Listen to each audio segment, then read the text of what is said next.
ఇందు గలడండు లేడని సందేహం వలదు ఎందెందు వెతికినా అందందు గలడు. పురుషులందు పుణ్య పురుషులు వేరయ్య అన్నారు పెద్దలు. ఆ పుణ్య పురుషులలో ఒకరు.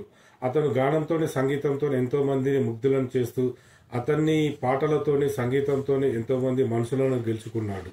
అతనే ఘంటసాల వెంకటేశ్వరరావు గారు. ఘంటసాల వెంకటేశ్వరరావు గారు 1922 డిసెంబర్ 4న సూర్యనారాయణ మరియు రత్తమ్మ గారి దంపతులకు జన్మించారు. అతని చిన్న వయసులో నుంచి తన సంగీతం మీద మంచి పట్టు రావడానికి కారణం వాళ్ళ తండ్రి సూర్యనారాయణ గారు. తన తండ్రి సూర్యనారాయణ గారు శివాలయంలో అర్చకులుగా పనిచేస్తూ సంగీతంలోనే కొంచెం మెరుగ్గా చేస్తూ ప్రోగ్రామ్స్ చేస్తూ ఉండేవాడు.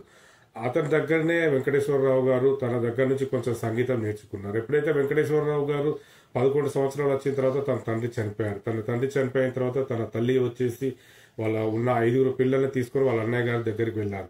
అప్పుడే వాళ్ళ మామయ్య గారు ఇతని ప్రతిభను గుర్తించి ఇతను ఎట్లయినా సంగీత దర్శకునిగా చేయాలనే ఉద్దేశంతో, మంచి గాయకుడిగా చేయాలనే ఉద్దేశంతో తనకు చాలా మందిని పరిచయం చేపించాడు. అలా ఎన్నో అవమానాలను చీత్కారాలను సహిస్తూ ముందుకు వెళ్తూ ఎన్నో సినిమాలకు అద్భుతమైన సంగీతాన్ని పాటలను అందించారు మన ఘంటసాల గారు.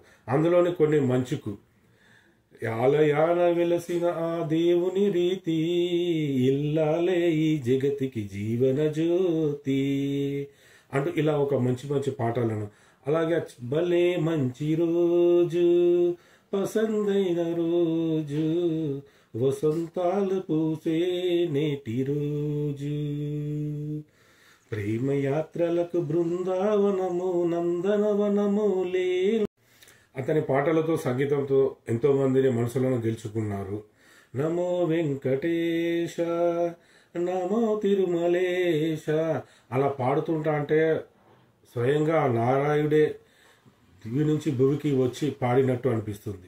ఇలా అతను ఒక స్ఫూర్తి, అతని స్ఫూర్తి గాయకం, అతని స్ఫూర్తిని చూసుకొని ఎంతోమంది గాయకులు తయారయ్యారు. తనకు మంచి అవకాశాలు రావడానికి కారణం తను చిన్నప్పుడు పడిన కష్టాలు. ఎన్నో అవమానాలను భరించారు, ఎన్నో చిత్కారాలు సహించారు, ఎన్నో అనుమానాలను భరించారు.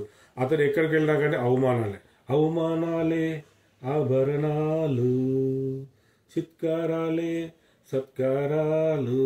ఎక్కడైతే అవమానాన్ని పొందాడో అక్కడనే సన్మానించాలి అనే ఉద్దేశంతో ఎక్కడైతే అనుమానాలు పడ్డాడో అక్కడక్కడ సన్మానించుకుంటూ వచ్చారు మన ఘంటసాల వెంకటేశ్వరరావు గారు. అతని యొక్క బయోపిక్, అతని యొక్క జీవిత చరిత్ర ఈ డిసెంబర్ 12వ తారీఖున రిలీజ్ అవుతుంది. కావున అందరూ కుటుంబ సభ్యులతోని కలిసి చూడండి. ఎందుకంటే ఆయన విశ్వవిఖ్యాత గాయకుడు మరియు సంగీత దర్శకుడు. సో అతని యొక్క స్ఫూర్తి అనేది చాలా మందికి ఉంది. అతన్ని చూసుకొని చాలా మంది గాయకులు కూడా తయారయ్యారు. సో మనము ఇది జనరేషన్లో ఉన్న పిల్లలకు ఘంటసాల గారి యొక్క జీవిత చరిత్ర తెలియాలి. ఎందుకంటే ఆయన నిజ జీవితంలో చిన్న వయసులోనే ఎంతో అవమానాలు భరించారు. ఎక్కడికి వెళ్ళినా కానీ గురువుగారు అతనితో సేవ చేయించుకునే తప్ప ఎవరు నేర్పించలేకపోయారు. తను స్వయంగా నేర్చుకొని ఒక స్టేజ్కి వచ్చారంటే అతని యొక్క కృషి, అతని యొక్క పట్టుదల, అతను పట్టుబదలే విక్రమార్కుడు లాగా ఒక్కొక్క మెట్టు ఎక్కుకుంటూ ఎంతో స్టేజ్కి వెళ్ళిపోయాడు. సో ఇదంతా జీవిత చరిత్ర మనకు తెలియాలి, అలాగే మన జనరేషన్ వాళ్ళకు కూడా తెలియాలి.